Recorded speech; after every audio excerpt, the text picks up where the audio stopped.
welcome to Live Laugh Loads, a fun podcast for gay men exploring authenticity and vulnerability. Where we talk about gay culture, mental health, relationships, and sex. Come take a load off with me, Ryan. And me, Dario. So sit back, strap in, and enjoy the ride.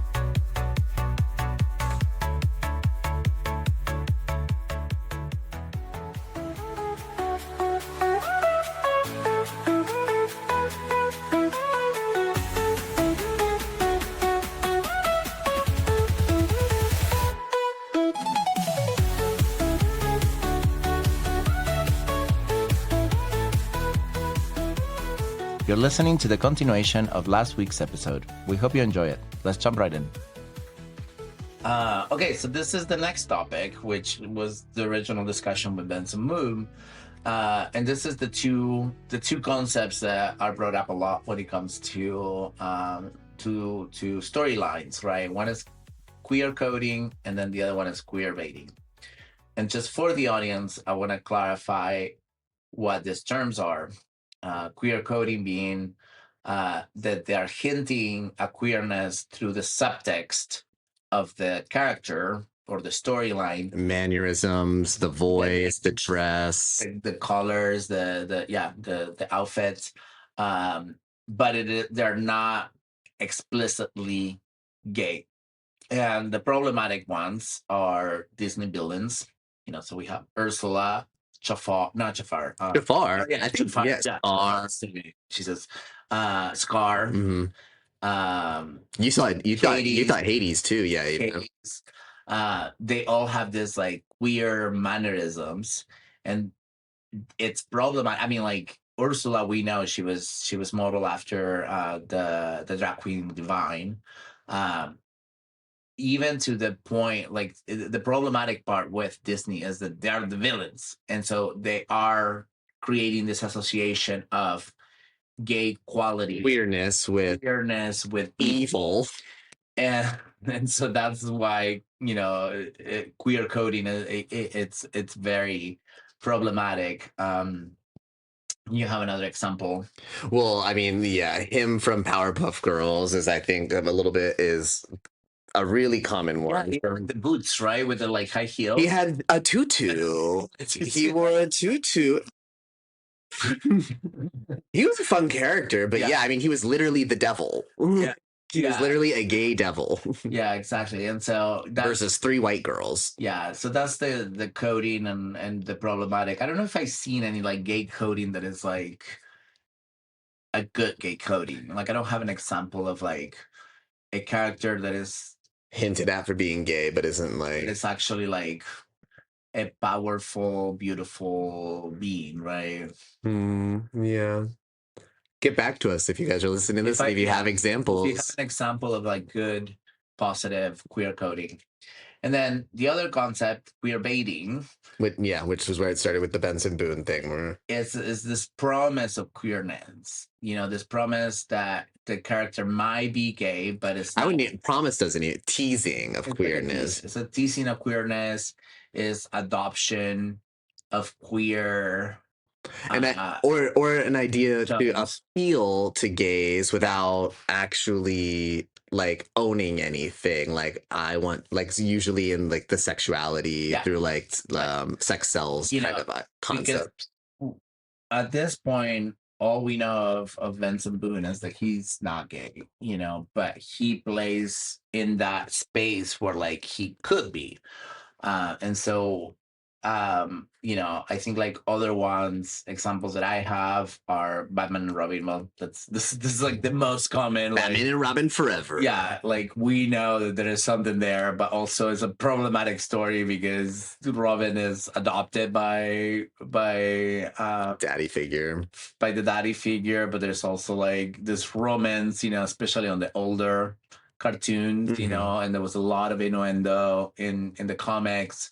And obviously over the year they cleaned that up a lot better, but there was also this problematic story there, and then the one that I will just forever cry with frustration every time that I watch this movie is Disney's Luca. Yeah, I still haven't seen it. Oh my God. It's the whole story is about coming out um as your true self, and you know, it's a gay awakening story. The undertones, the strings, the pull to your heart are all there. We all can relate to the story so deeply because we all went through it. And then at the end of the fucking movie, instead of like fully committing to it, they kind of made him leave with this secondary character that was not the primary pair of the story, which is Luca and the other boy. And it breaks my heart every time because you know that it's there. You know that.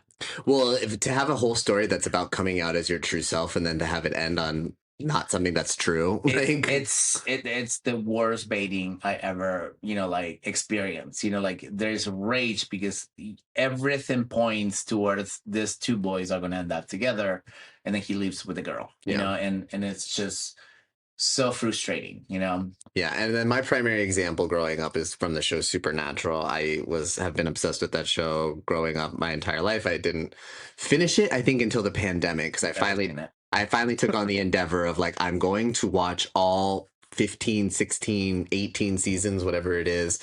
But because, and I don't know how much of it was like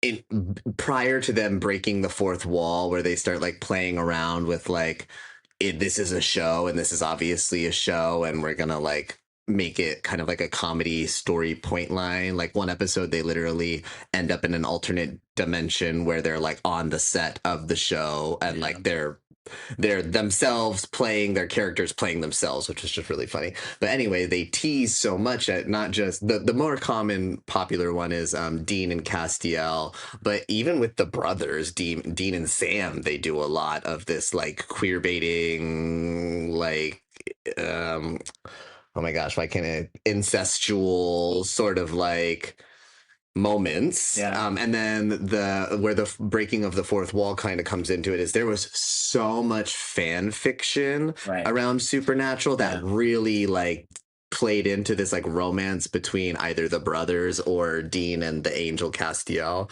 And then they kind of decided to have fun with the fanfic in the real show too, and like lean into that a little bit.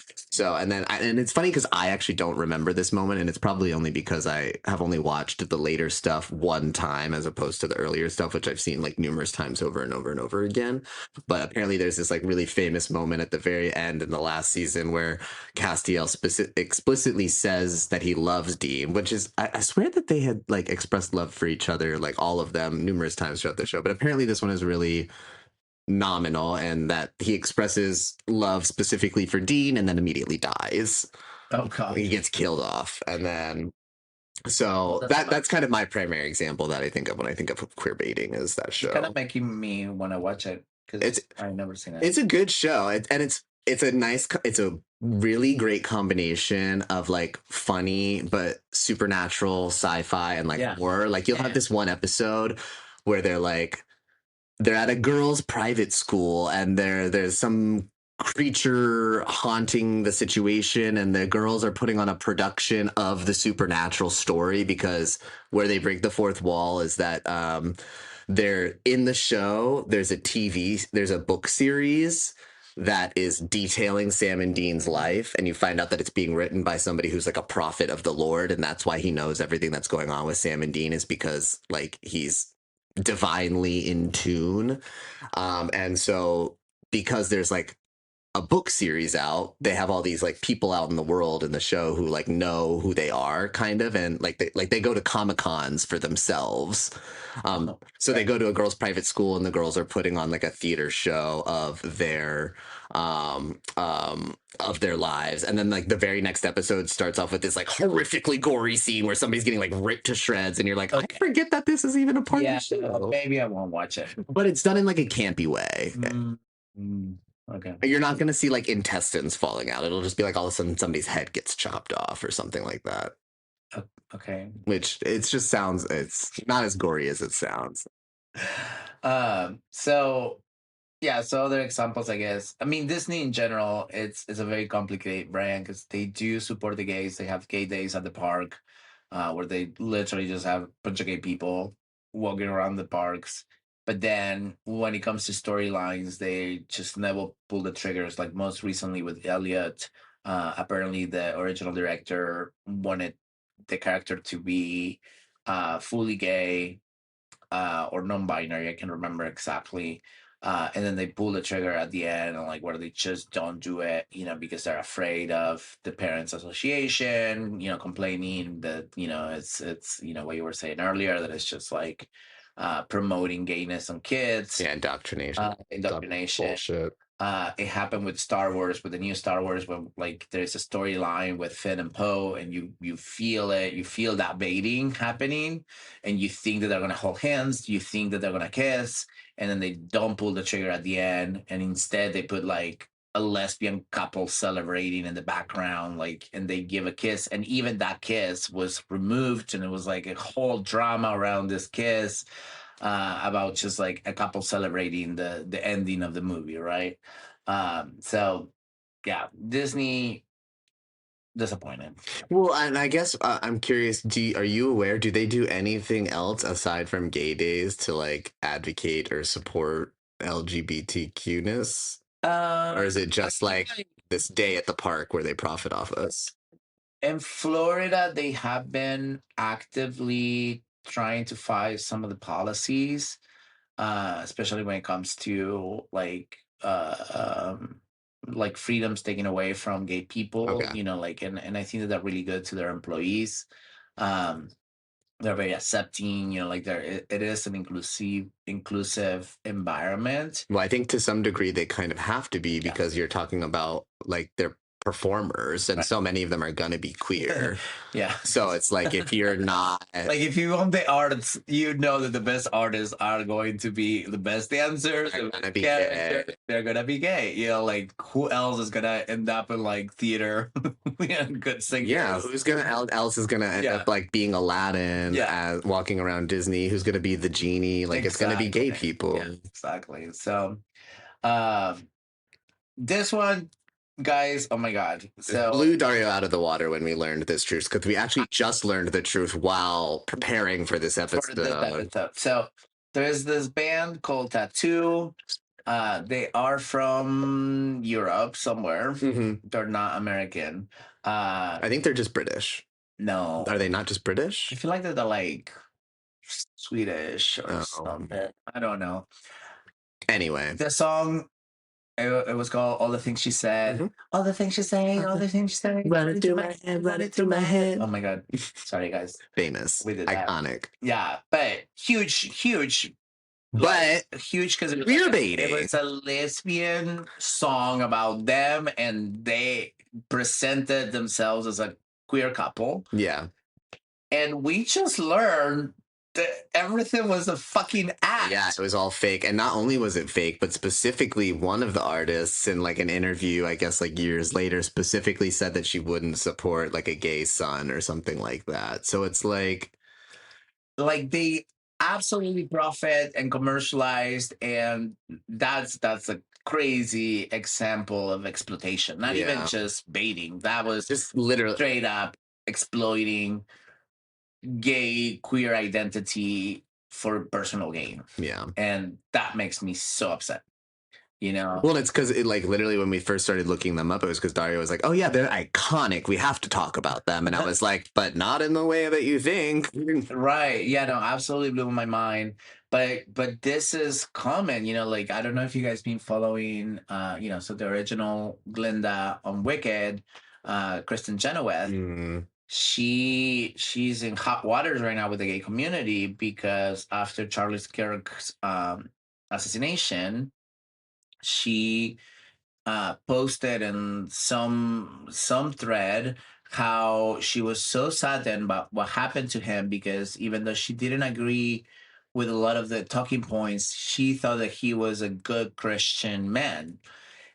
and we're talking Which about is like someone doesn't make that was actively against gay people, trans people, black women, people, people of women. color. Like, what parts of what he did make him, first of all, a good Christian? That's Because what I my think. understanding of Christian values are not what this makes Going to him. college campuses and Yeah, arguing with children. yeah, and so now she's in hot waters because all the gays are canceling her, and she has like a new show coming out on Broadway, and she's now Gonna having some flop. crocodile, yeah, crocodile Gonna tears, fucking being flop. like, I just it nearly broke. It broke me that like I could have like potentially disrupt some of my gay followers. I'm like, lady, What like did you expect? like what do you expect? Like your career was built by gay men that like celebrate your performance. Like what is the demographic of Broadway?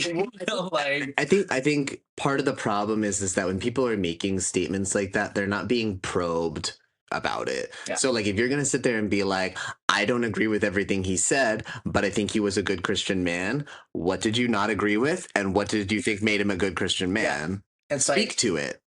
but again, it's I think a lot of this people coming out is that they have been very privileged, and I don't think that they are aware of their own privilege and their own whiteness, and I do have a problem right now pretty much with every billionaire, and I'm going to talk about like Taylor Swift and even Beyonce. Like I'm a big fan of Beyonce, but like lately, like she was seen seated with Ivanka Trump and in a dinner, and I just was like, I don't understand. You have so many followers, women, black people, gay people, and a lot of your base are us. And you don't realize how out of touch it is that you're like literally showing support for people that are actively working against our interest. And I feel like you're either completely disconnected from reality, Which I think is a really because it's real. Like, likelihood. yeah, like if you're a billionaire, you're living a different reality than most of us. Yeah. Like you're not being affected, and you think that these things, don't affect people in the way because you're not being affected by policy. You're not being affected by narratives.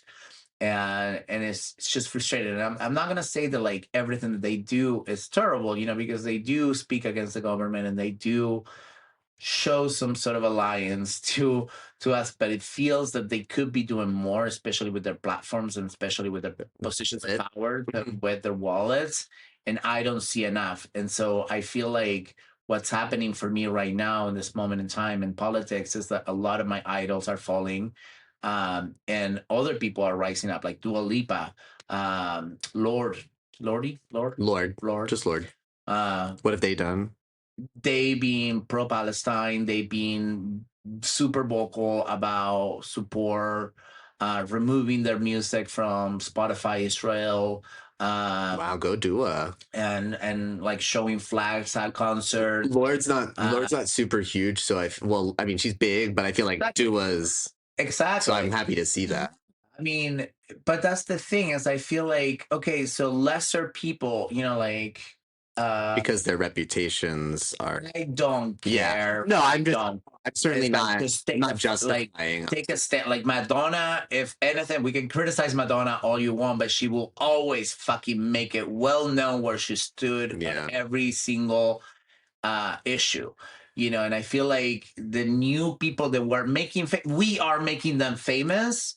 They're not doing anything back for us. Yeah. And at least I would say, like, even Michael Jackson, with like how he was thrown off from the top towards the end of his career, he was always very political, very clear about support of poor people. Like, and we're talking again millions and millions and millions of dollars.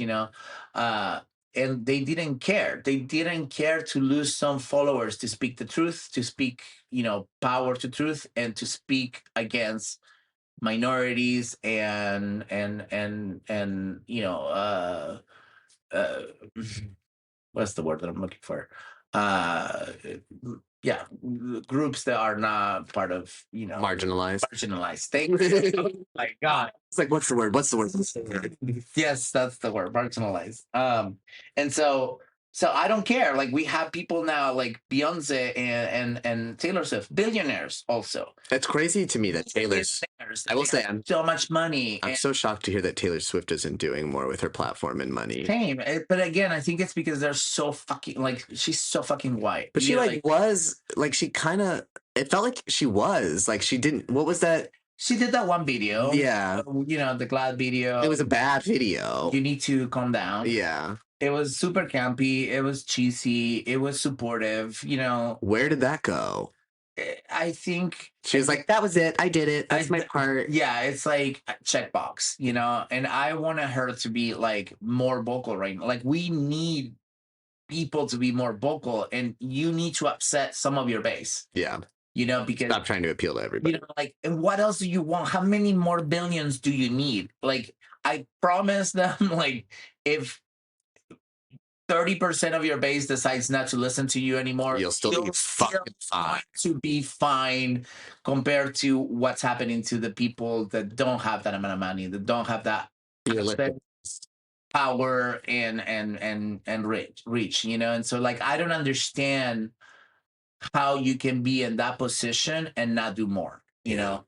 And you know, there is conversations online about like Beyonce like doing so much as a black woman. I was like, I don't care. Like, do more. You know, you can do more. Like, that's what comes with us. You have enough money to have an entire team working solely on this thing. Yeah, exactly. It's like, you know, be more vocal, be more explicit. I don't want like the potential for deniability messages. I want the explicit messages. Like I remember Madonna like literally putting like pictures of Bush and being like, this guy sucks, you know, like, you know, vote for Obama, you know, like I remember like very clear messaging, and that's what I want. I want more of it. Yeah. You know, like show your alliance. Don't show me this like lukewarm, you know, in between, and maybe I can just deny it, you know, if it gets too hot, or like it's just not enough. It's not enough because we're being actively attacked, and so we need to fight fire with fire at this point. And so that was my little rant about billionaires. Like, people do more. Do more, like do more. You know, I wish this podcast had that reach, you know, to like really just, you know, reach the message farther, you know, like frustration. Section 4. Deep breath. Moving on. Two new concepts now. We're going to talk about erasure and what we call straightwashing and gaywashing. And so these are storylines similar to debating, you know, but like these are like literally things that happen usually post. This is the difference here is that we're addressing characters who are explicitly being labeled as gay, whether the label is later being removed or later being added. Correct. And so the first example that we have is Sailor, Uranus, and Neptune. And by the way, the sailor stuff keeps coming up because it was just Halloween and we all dressed up as sailors and it was super cute. We hope you saw our picture. We did post it. We were all Sailor Scouts. And we got so many compliments. We got so many compliments. Great. We found a Sailor Mars walking on the street. Like we were instant sisters. And we saw her numerous times. Every time we saw it, we'd be like across the street waiting at street lights. You guys, I've been wanting to do this with my friend group for the longest time. It's my first time wearing like a girl's outfit for Halloween. For anything. I never actually did drag. I mean, it wasn't really drag. I mean, if any of us were in drag, you were the closest. I did a lot of makeup. We showed up to Dario's and he was all full face. No clothes, to the point where we had to like put a towel over his face to get his sailor costume. Before I did my makeup. Yeah. Well, I mean, it's probably smart. You probably would have gotten really overheated trying to do your makeup in that thing. Yeah. But like I have this cute like gold makeup all over my face. Pink hair, pink beard. It looked great. Yeah. It looked great. But anyhow. Pink for days too. We went to the movie. When we went to K-pop the next day, still pink in his beard. Yeah, it was so funny. But anyhow, so the story with these two sailors, you know, they come into the show in the later seasons. And they in the original, in the Japanese manga, like they are lovers. They are a lesbian a couple lesbian couple explicitly. explicitly. In the U.S. dub, And they we just found this out when we we were found looking it up this out, because I thought that they were still, because it's still so heavily gay. insinuated, Yeah. like to then have it like, where do they mention that they're fucking cousins? Because like inappropriate. Yeah, but I guess it's again like this Americanism, right? Like Yeah. that those stories are evil and they're not Christian, and whatever. We're like We're the rest of talking the world about don't have it, we're talking about a bunch of girls who magically transform into like defenders of the universe to fight off like creatures. and their transformation involves getting sassy makeup, completely naked. Completely naked. We see butts. Yeah, that's true, and getting hot boots, Yeah. But anyhow, so they turn them into cousins in the US dub. So that's what we will call Straightwashing. And then we have other stories like Deadpool, for example, in the comic book. He's pansexual. He has a crush on Spider-Man, and he's very vocal about it. And there was even when we were reading up, there was even talk about like they wanted to have an on-screen boyfriend for the movies, but they didn't do it. Right, and so for the movies, they removed. There's some innuendos, and well, he's just really like hypersexual. That's where they took it. They just, instead of him being pansexual, which is not the same thing as somebody who's hypersexual, right? That they just leaned on that as a means to like make it seem more fluid and acceptable. Another example is like Harley Quinn and Poison Ivy. They are straight up a couple, and in the cartoons now on HBO, they're actually a couple again. And in the comics, they are a couple for a period of time. But when you watch the Harley Quinn movie or when Suicide Squad, yeah, Suicide Squad, that's not implied there at all. And she has like some love interest. Well, she also had, I mean, Harley Quinn is bisexual because she did fell in love with the Joker. But then Poison Ivy, when you go back to the original Batman movies, she's not portrayed in any way whatsoever in a bisexual way. Yeah, hypersexual, but not. Not. Yeah, correct. So that's straightwashing, and then gaywashing is essentially sort of the opposite. Like where like you don't know that these characters have a gay, and maybe they didn't even express anything that would ever make you think that they were gay even. Correct. And so one of them, in some cases, the most common one that comes up is Dumbledore on Harry Potter storyline, where this bitch, what's her name? We don't even need to say it. Yeah, you all fucking know it. Yeah, we don't. Let's not give it. Her. She who must not be named. She did it to herself. That was did it to herself. So on point, Ryan. I love you. But yeah, she came out after the books were out, and she's like, "Oh, I always thought of Dumbledore as gay." Where you didn't write him that way. You didn't write him like that way. Another character. This is your example. Yeah, Xena and Gabrielle. I mean, this is where there was definitely, this is I would say bordering on queer baiting, because there was certainly like it is heavily implied that there was like romance between Xena and Gabrielle, but then Xena and Hercules have a kid or something like that. Because I know that there was crossover between those shows. I know nothing about this show except for like the cover. And I will say, look at Xena and be like, yeah, there's no way this woman's straight, Yeah.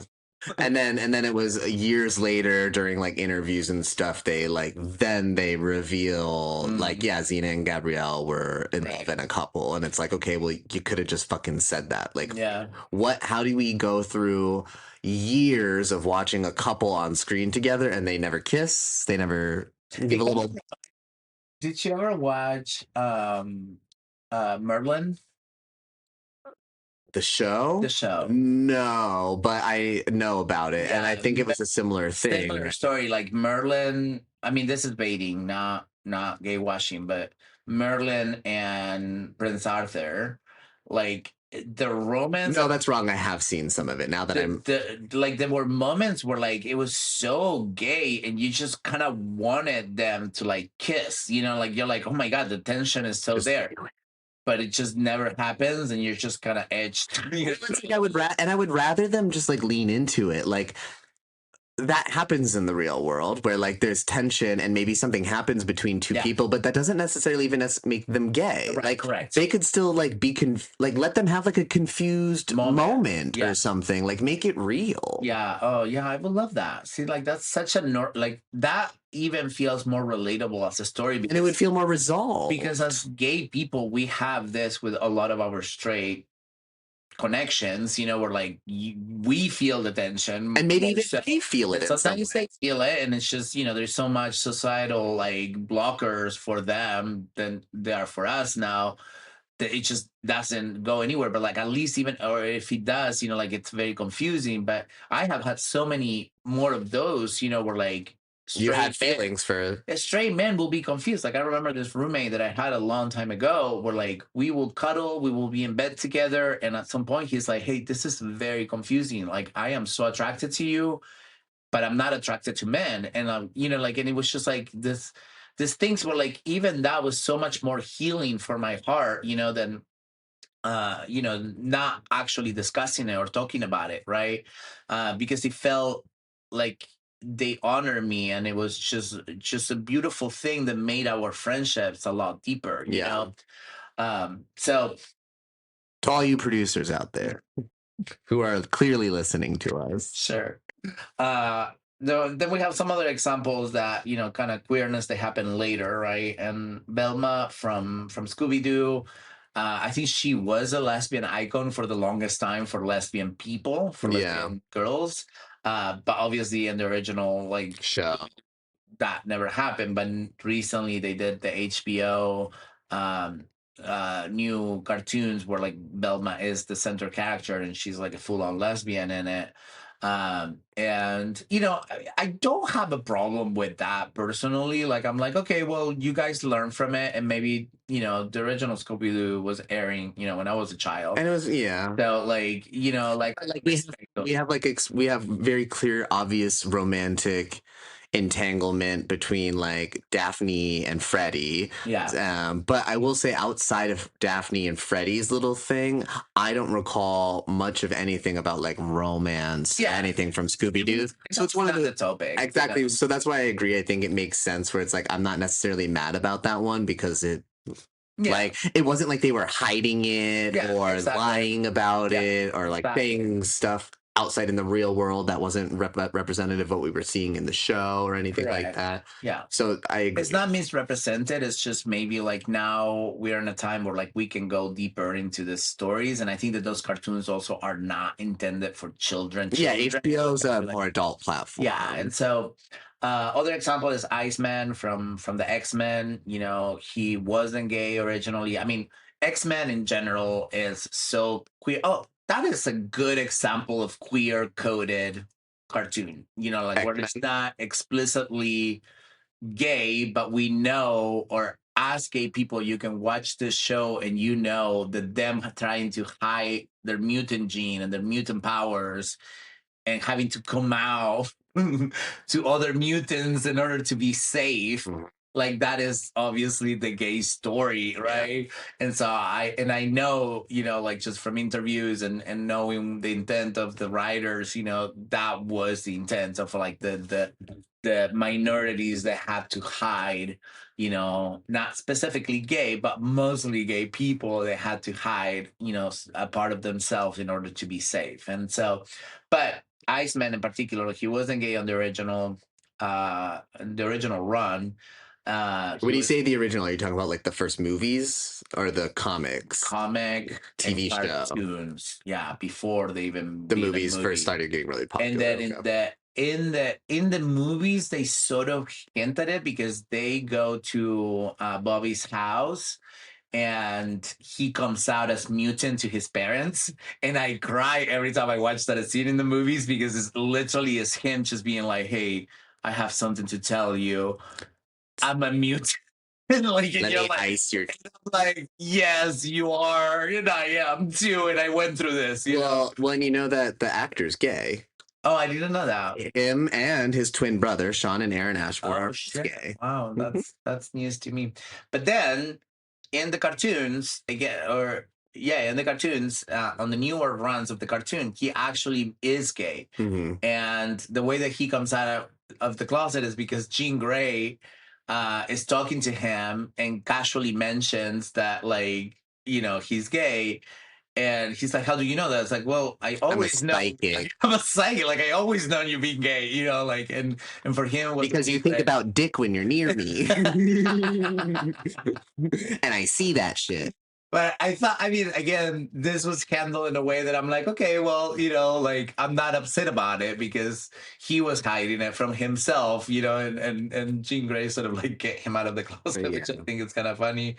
And then the other example I have is She-Ra, the original cartoon. She's very manly. She's, similar to Xena in her design.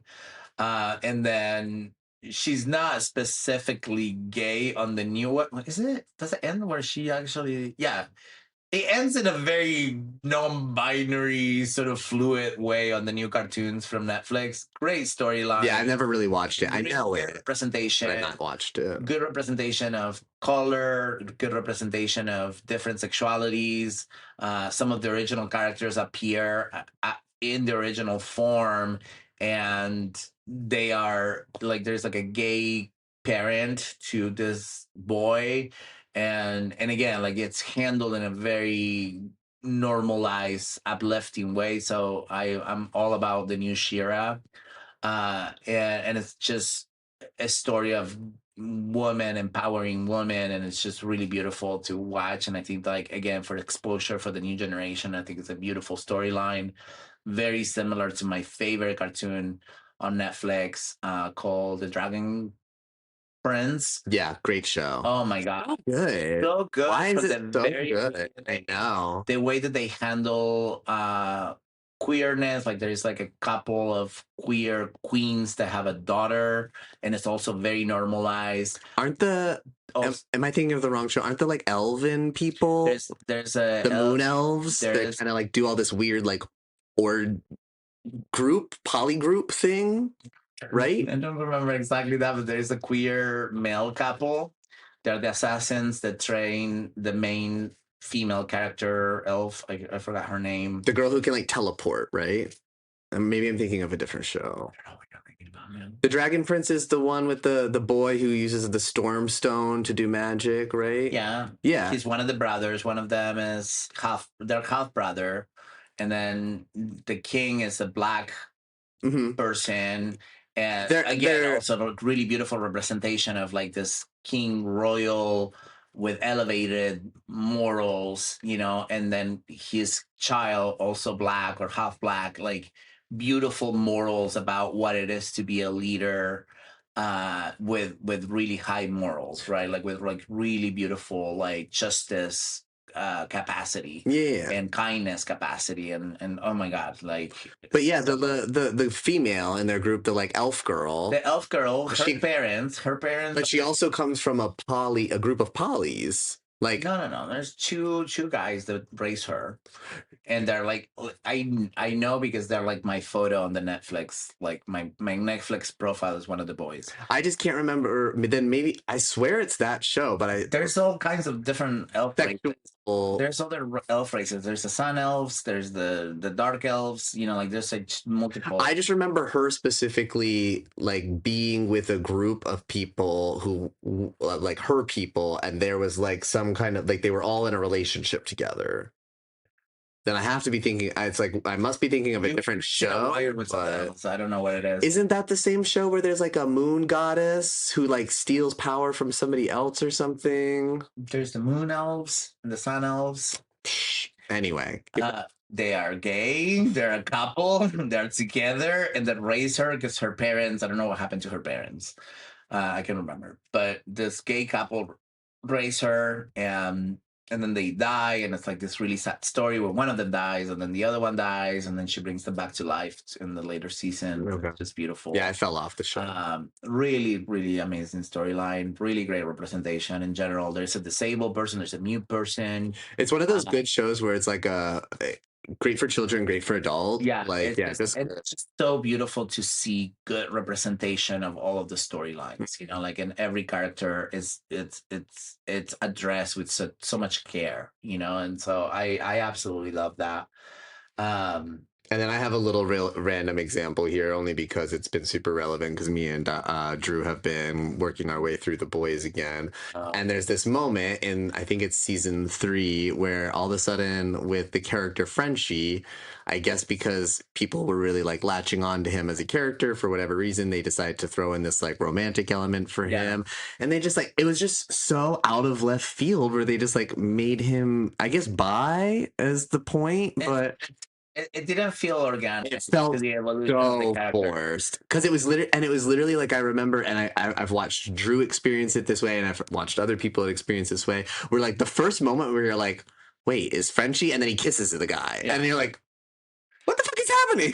Yeah, it's kind of a little bit too much because I do, like I said earlier, like I do like that the introduction of the gay part is when it's relevant to the story. But for him, like in 3 seasons, you don't know anything that he has any inclination towards men, and only to that woman, and then the woman. Kimiko. Yeah, and so it just doesn't feel. It just felt so forced and rushed, and then it just disappeared. Yeah, and then it just goes to nothing. Yeah, it was so. It was just pointless. It didn't serve any purpose at all. Yeah.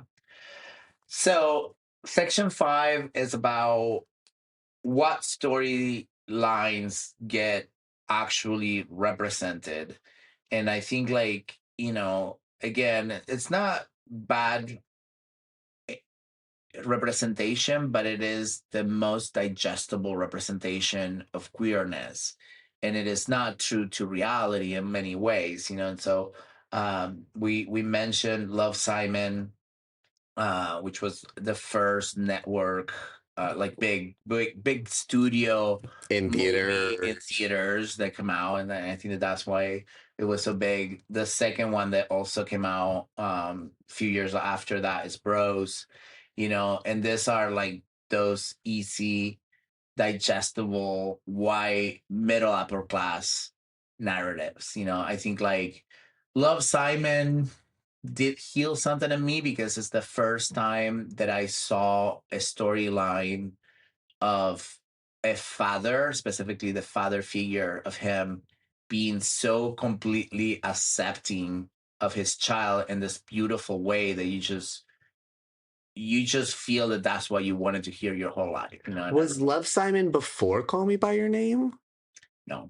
No, because that's what as soon as you started describing the thing with the dad, I think of Call Me by Your Name with his monologue to his son. It fucking makes me cry every time. I just saw the clip last night of that, and I was like, "What movie is this?" And it's like, from Call Me by Your Name. I have not watched it. Oh my god! I know it was a book, and then I know it was a movie, and then my friend told me you need to watch it in the theater because otherwise it doesn't make sense. And I was like, okay. Why do you have to watch it in theater? I don't know. No, that doesn't. You can watch it out of theater. I'll watch it. Like I just completely forgot about it. I like it. I think it's a great movie, and specifically that monologue from the dad. I saw it every fucking time. I saw it last night, and it was beautiful. Yeah, but I think like that's more like an indie storyline, and just it was beautiful to watch, but also felt a little bit like a repeat. I was like, this doesn't feel. Well, it's like what you say, like it's this like tragedy porn. Yeah, exactly. And so Love, Simon was the parents were like just almost so supportive of him figuring this thing out, which that didn't happen in my generation. It was, it was not addressed.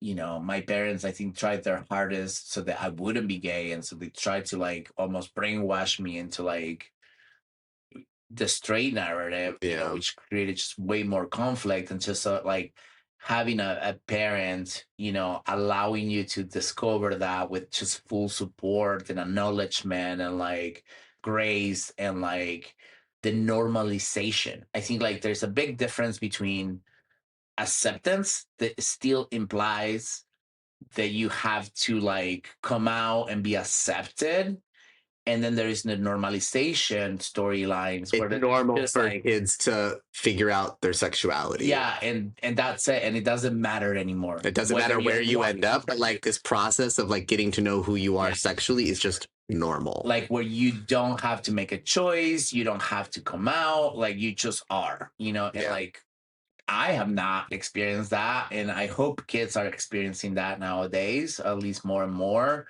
because what it does to your brain having to like, go against what's normal, in my generation, being straight was normal and nothing deviating from that. uh it just creates like such a deep trauma of acceptance, shame, hiding yourself, hiding pieces of yourself, acceptance, all of those themes, that are so core to my identity now that I have to constantly work at. I hope that kids don't have to go through that, because Yeah. it's a lot to carry. That's the dream. I mean, yeah, the dream is that either coming out no longer needs to be a thing at all, or if coming out is still a thing, you also need to be coming out as straight or bi or pan, like whatever it is. Like, Yeah. It just shouldn't matter, like, and I think like I have met, in my past, I remember this guy I had a thing with. He was raised by two lesbian, and when I asked his sexuality, he couldn't define it. He was just like, well, my mothers didn't like ask force me to label. choose. And so I also don't have a difference. Like I just, I like boys sometimes, I like girls sometimes. And so it makes me wonder also, you know, like people that are bisexual or pansexual, or they're like maybe more on that spectrum. I know for myself I'm fully gay. I Fully don't, gay. yeah, So gay. I don't think given the opportunity I would have chosen both. But I wonder also for bisexuality and in general, because sometimes they are also forced to pick one, like they can't be in the middle, right? Like that also defies normatives, and so I wonder how much easier it will be also for people just not having to pick, Yeah. like, or like how much easier it will be for people that want to explore to be able to explore instead of having to adopt a label and stick to that label, right? So um so we talked about Well, yeah, the still talking about easy like whose stories we get to easy see. stories, and then more complicated stories. Moonlight won an Oscar. Yeah, that was a great. I saw that. It's like I don't forget about that movie. I Yeah. saw it so long ago. Well, I think that movie in particularly was also the intersection of gay and Black Yeah, culture. there's a big racial component to And that that so probably doesn't. that, like, I feel like in that reality, my understanding is that it's even more complicated to be gay, Oh, absolutely, in absolutely. that subculture. And Yeah. I feel like I probably got like sneak peeks at that. Like I said, like where I grew up, like that being, I wouldn't say that white was a majority. I feel like we were maybe half, maybe, but like of the representative of the population, white wasn't. I wouldn't say that like black was a minority, percentage wise, as far as like the ratios of like when I went to high school. I wouldn't say that there were more white people In than your high school. yeah, in the area that I grew up, I wouldn't say that there were like a significant, prominently more white people than everything else. I felt like it was maybe like close to 50% white people and then everything else, but I don't feel like we were a vast majority. But there was like a very heavy black population, so I had lots of black friends. So I feel like I saw sneak peeks of how like a degree of how it's made harder. Like I remember I specifically have this like moment burned into my brain about like I was like walking from one class to another, and I remember it was like a black guy and a white guy, and the white guy was talking to the black guy about how it was disrespectful for this other black guy to be gay because of like what that meant for black people. Essentially it was like it's extra like fucked up for him to be gay because he's black. It's like you're a white person, Yeah. you don't get to have an opinion. You're a white straight man. You don't get to have an opinion on that, actually. Yeah, I think it's interesting in a lot of cultures, like Latino culture is very macho oriented. Arabic culture is very macho oriented to the degree that, like, you know, being gay is such a deep shame societally speaking, right? And then I think it's the same for Black culture. And then Mhm. like, and now we see it too, like there's all this like white MAGA people, but gay people, right? And the thing that like it comes to mind is like before they're gay, they're white, and there's still a privilege that is afforded by being a male and being white before they can feel the effects of just being gay, Yeah. right? And so that affords a privilege. And so, again, it's intersectionality, right? Like, for me, is like I'm Latino, and that's the identity that is visible. I can't hide that, right? Mhm. And I think like a white male that is masculine can still lean into hiding their gay when it's convenient and code switch into just not being gay if they Or have to. or even if they or even for some of them, they don't have to because they're like, "My whiteness is enough Yeah, to get me exactly. to get me through To whatever." what I need to get through. And so then we are talking about other minorities, like Black populations or Latino populations or trans, like those are things they become harder to hide. And so first you have that disadvantage. And then if on top of that you layered another perceived disadvantage of like your sexuality not being the norm, then it's almost like it becomes even more difficult. And then layer on that, you can add class to it, and wealth, and so if you're not wealthy, if you're not white, and if you're not straight, like it just keeps layering on until this, shortcomings, shortcomings for society, not as there are Yeah. not shortcomings, obviously. But yeah, I think Moonlight it's one of those, right? Like where it talks about this, and Pose is it's another one where you're like now we have the intersectionality of being a person of color plus being trans, and you start seeing the difficulties that all of that affords. And then another really complex story that I wanted to touch on is Boy Erased. And this is its book. It's based on real story. Which I actually don't. I'm not familiar with it at all. I'm the If you name. want your heart destroyed, Sometimes I do. yeah, keep it in your list of Repertoire. like I'm Yeah. gonna cry. Okay. And this one gets me angered too. So the original story and the movie story it's about a conversion therapy. And it's this big Indiana. Is there even a play? I think there is a play, yeah. I think so. Um, and Indiana, sort of cultish, behavior in a way. This conversion therapy, very rooted in religion, where gay kids are being sent uh, to pray the gay away. Yeah. And it's just so problematic in general. But the thing that upsets me the most is that the director, uh eventually this whole thing gets dissolved. This is the story of one person, right? And he meets other gay people in the plays, and they're supposed to not lean into their feelings, but then there's this romantic, obviously, component to it, because it's such a it's such a bad support group to go try to, like, to put yourself in a community of gay men and women, in an environment where you're not allowed to, exercise your feelings and your natural, like, Yeah. attractions. But anyhow, the director, or the creator or whatever, he ended up like closing this whole thing down. There was a lot of lawsuits, and I don't know, some weird shit happening also, like abuse and these things. But he ended up coming out of the closet at the end of this whole situation, and now he lives happily with his lover.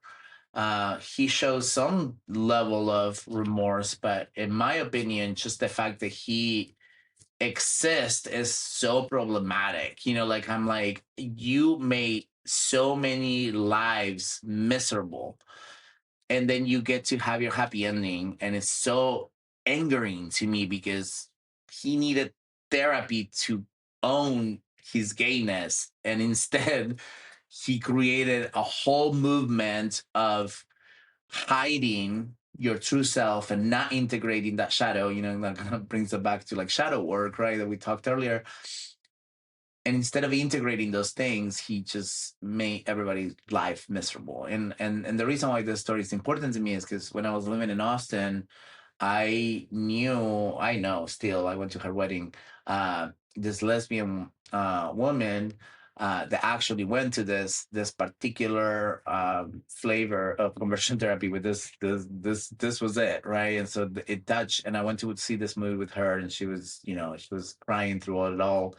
Uh, and I'm happy to say, she was from Indiana. Happy to say she's happily married now, went to her wedding, and she has a beautiful wife, and the wife family is amazing and supportive, and her brother is also incredible, and I love them. But anyhow, I wanted to touch on that. That's a really complicated, complex stories, not happy, still based on the tragedy porn, but and then you talked about Call Me by Your Name. We need to obviously mention Brokeback Mountain. Again, another tragedy. Yeah, and when we went earlier, I was wondering, I was like thinking, I was like, I wonder how different, I wonder like how, if that movie would have landed differently had at least one of those actors been gay. Like two of them. Yeah. Yeah, at least one of them. What's the name of the guy that Ledger. Yeah, Heath Ledger. He was such a good ally, though. He's just an amazing person across the board. So many beautiful pieces of work that he did throughout his lifetime. Yeah. Like there's this one movie, I think it's called, is it called Candy? I think it's called Candy or something. He's like a heroin addict, and it's such a good, beautiful, hard, tragic movie. But like he was such a phenomenal actor. Like what a tragedy, what a loss. Yeah. So that sort of concludes that. I don't know. Oh yeah. So I think that the overall theme here is like there are like very safe, queer, easy to digest storylines, and then there are like the more difficult ones. They can still be told, and I think that they should be told, because they are very important too in terms of representation. But it's important, I think, to make sure that like in those representations that it's like a person's entire life doesn't revolve around their struggle to be gay. Yeah. Like it's a component, and like you can show part that you can tell that story without it being like the crux of their personality. Yeah, but it's still art, and it's still like a very romanticized story. Like that happens with straight stories too. We watch straight romance comedies, and they're like just so silly and so flat, and that's not representative of. Oh yeah, I don't watch straight romance movies. There's nothing for me. Yeah, I stopped watching that too. It's just I can't remember the last time I watched a straight romance. I went to see the one with Pedro Pascal and Captain America. Oh yeah, I remember. Yeah, well, yeah, because we thought that there was going to be some weird, like their whole fucking queerbaited tour was like marketing queerbaiting, or marketing this weird love triangle. It's going to be a love triangle, and ends up being like this woman having to choose between two men that are completely unrelated to each other. Yeah. And I was so frustrated because like the way that they did the promo tour, I was like, oh my god, this is a love triangle story. I was so disappointed. Yeah, whatever. It was straight romance. Of course you were disappointed. Section 6, icons, allies, and corporate pride. This is I don't know the answer to this, but like, why do we cling to icons like Madonna, Gaga, Beyonce, Buffy? Like, I think Madonna, Gaga might be bi. I don't know. I don't think Beyonce ever given us like gay vibes. They are like definitely allies. Yeah, and I guess I'm trying to think of Buffy. What was the? I think Buffy is a big lesbian icon. Yeah, I don't think she's gay in any way, but I don't know why, but but I do for some reason have this. She's hot, maybe. Well, I also have this thought in my head that her sister in the show was gay. Okay. Yeah, like her sister had some like tryst with like another girl at some point. I think that there was some representation there, but yeah, I don't know why Buffy gets latched onto so much. I'm so excited for the reboot though. I just remember Angel. He was Oh, he's so beautiful. So hot. Oh my That gosh. man was It's so funny to like look at him from like the beginning when he was such an itty bitty little twink and in the beginning of Buffy and then when he's like, and then yeah, and then you can see like Angel season 4 where he's like in a wife beater and his tits are like massive and his arms are yeah, huge. What a he transformation. put his David Boreanaz? David he Boreanaz. destroyed his face with surgery, but Yeah. at that time I wanted him to Oh, take his yeah. from my heart. God, bite me, daddy. uh Anyhow, no answer here. I just think Madonna and Gaga and Beyonce and Buffy and like we as gay men we always kind of gravitate towards like Strong, powerful women. yeah. Well, Yeah, because they are often our examples of like because we don't femininity and like well yeah, and power and strength and the like because we connect with our mothers so much more than we connect with our fathers, so yeah. we often don't look to men Yeah, to the old to male idolize. patriarchy, like we don't resonate with that patriarchy because we are not allowed in the patriarchy. Yeah. We are actually a deflector And we're usually the rejected by our patriarchy fathers. because we had the ability to get that advantage of being a male and we chose to be gay, and that's such a like betrayal to the patriarchy, Yeah. right?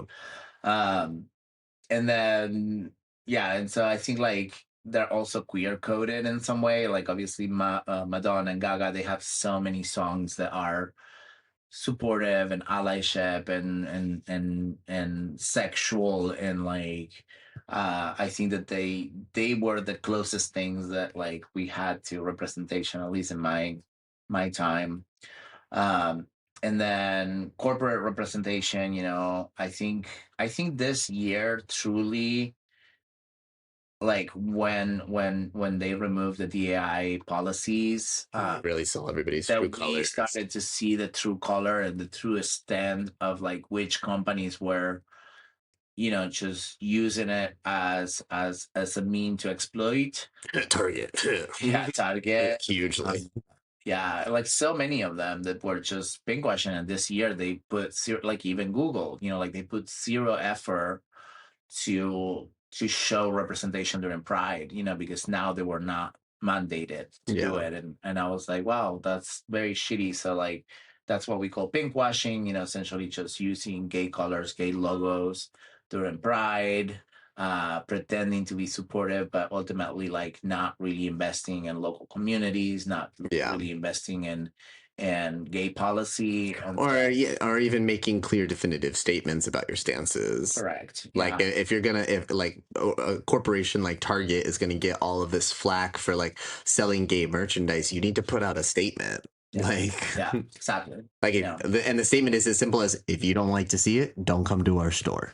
Correct. There's plenty of stores that don't sell that shit that you can go to. And then we have these other examples, like Chaperone. She's also been under fire. Yeah, and disappeared, right? She kind of been in hiding. I think she probably needs a media reset. I think that the problem with her was she used drag queen makeup and she used like gay lyrics and gay undertones and gay whistles and performed at the Abbey. I was clearly catering to us. She was catering to us, and when the moment come with all this like political climate changing at the beginning of the year, and she was having an interview with drag queens, she failed to fully explicitly say that she supported gay people, and she made like a very privileged, again, like white middle America princess, right? She said something along the lines of like, I don't have the time to keep up with all the political like news that are coming out, and so I don't have an opinion. And I thought that that was such a like compound, like you. How nice for you. Yeah, nice of you that you don't worry about it, but you did use gay tones and gay lyrics and gay makeup and gay stylist and reference a gay club in Hollywood uh in your songs, and you can come out to the aid of people that are being persecuted. Yeah. And so again, another idol that to me, like, I'm just like, you had the opportunity to use your platform for support after we elevated you. I think you forget that, like, we are making you famous, and then you can actually choose a side, and you opt for this, like, very blanket statement, which is disappointing. Yeah. And you have another example. Oh, Tegan and Sarah. Well, I think they're great representation. Like, I think not that I was ever like super into them. I think of the songs that come to mind for me are like Back in Your Head and The Con. But twin lesbian sisters, like I said, I got in tune with them through Logo because they used to have that like music hour every single day. And yeah, just I think a very early on in my lifetime representation of like queerness that was like not like the crux of their story. Like it was part of who they were and influenced like their art and stuff like that. But it wasn't like they weren't like, I don't know, being exploitative of their queerness to propel themselves forward or something like that. Hmm. Yeah, is there like, I'm trying to like think of any other like gay actors that are like actively performing in queer roles. I can't think of very specific gay men. I know that there's like, so Jonathan Bailey. That's one Yeah, actually. yeah. He's openly gay, Broadway actor. He's on Wicked. He Fellow travelers. Yeah, and he grew on me a little bit later. Uh, like, I didn't like him on Wicked at first, and it kind of took me a bit to like start liking him and then start seeing his charm.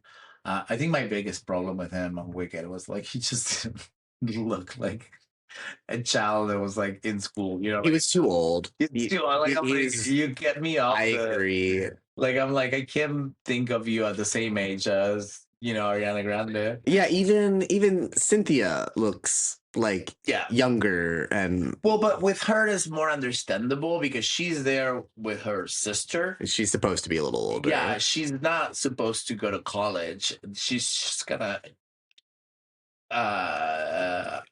absorbed into the experience. Yeah. Like it makes a little bit more sense for her character, but They didn't even, if I am I remembering visually correctly that he wasn't even clean shaven. I feel like they should have just made him clean shaven and he would have instantly looked so much younger. no, he does not have a beard. I feel like did he not have any facial hair? I don't think so. I don't know. I don't think so. I kind of want to look, but I'm having a hard time yeah. picturing him just like completely clean shaven. I feel like he always had like a little scruff, but maybe I'm wrong. Well, so that kind of get us to the end of everything that we wanted to talk about. Um, I I don't think. I mean, like, is there any other person that you wanted to highlight, or anybody that you, or any other storylines? No, I don't think so. Nothing that I can. Yeah, I think, like, in general, like, my takeaway from the episode and just kind of thinking about like storylines, good bad representation. It's really interesting because I really did. I was out for the progression. Like, I feel like prior to the 80s, things were talked about, but like not super implied. Gays obviously always existed. Gay characters always existed. Like, I remember when, like, RuPaul came into the scene, like that, how, Like I remember watching RuPaul's Drag Race in high school. Well, okay. When it was I on remember Logo. when she came out and she was a drag queen that did music. Yeah. The drag race was not even in the near future. Yeah. And that's who she was. Like, she was a drag queen that suddenly like put out a record, and then I remember dancing when I was 15 in the club to her music. But that's not what she's known for Did you nowadays. see Electrolux is hosting a party where RuPaul's gonna DJ? Oh, I think it's coming I've soon. seen that, yeah. Yeah. So, but yeah, I mean, like, I've seen the progression, and I think, like, there was a time where any representation was good representation, and I think, like, you know, like the early examples that we noted is like we didn't have anything, so anything at all just felt making it into the popular mainstream was big, you know. And it's like, we'll take what it's available. And I think now we're at the point where, like, I'm like, well, I want the stories to reflect more of the reality of things. You know, I want to feel like I can relate to these characters, that like the stories that are telling me are relatable, but they're also not the main focus of the character. Like, I want them to have really intentional, you know, fulfill lives. And in order to get to that, you know, obviously there is a component of that gayness, you know, because that's what my life is now. You know, like it's a very full, big life where the gay storylines are there. There's gay friends, there's gay lovers, you know, but like it's not all of it, you yeah, know. it's a flavor, it's Yeah. not the whole meal. And so, yeah, and that's our little like closing piece here. You know, like, don't mistake crumbs for a meal. Like, we want like the full stories, not just the subtext. You know, I want the allies to commit. I want the corporations and the studios to commit to the storylines. You know, I don't want them to only like imply the storylines anymore, you know, like it's Yeah, I think like coming back to kind of like the Merlin example, I think it's a matter of like if the vibe that you're trying to embody is that it's like it's not clear and they maybe like their sexuality is a little bit undefined, like actually lean into the reality of what that might look like. A person whose sexuality is undefined, it's not because they're not having any sex, it's because they're having sex with different kinds of people and they're figuring out what they like. And some of that means that sometimes you're going to try things and be like, nope, that wasn't for me. Show us that, because that's happening. If there's a tension there, explore that tension. Yeah, you know, just give us the kiss. Yeah. Slap somebody's butt. I love it. Eat somebody's butt. Eat somebody's butt. White Lotus. Go full. Blow that line. Eat that hole. We loved it, You know, and it was amazing. Chuck off your brother. People and people fucking loved it. Do you see? Lean into it. Like, all it does is it adds depth. Yeah. Like this idea that like you're improving the story by watering it down and making it more palatable. Yeah. It's like It's just so boring. It's so boring. You know, that time has passed. You know, Yeah. you're going to be left behind because those are not the stories that we want to hear nowadays. Like, culturally, societally, you know, personally, like, we are in a different evolution of human awareness. And like, the 90s are gone, the 2000s are gone, the 2010s are gone, the 2020s are gone. Like, just what do you want to be as like a storyteller? Like, just be more progressive, lean into it. So anyhow, that's all we have. Oh, thanks for It's just your part. thanks for tuning in, babes. Remember, representation isn't hard, it's our reflection. Yeah, until next time, may your swipes be right, your fanfics get canon, and your media finally give you the kiss that's been teasing for 6 seasons. I love you guys. Thanks for listening. Ciao, babies. I'll see you on the next one. You can listen to our podcast on Spotify, Apple Podcast, and YouTube. You guys can check us out on Instagram at livelaughloads.podcast, on Blue Sky at livelaughloadscast, or look us up at livelaughloads.com.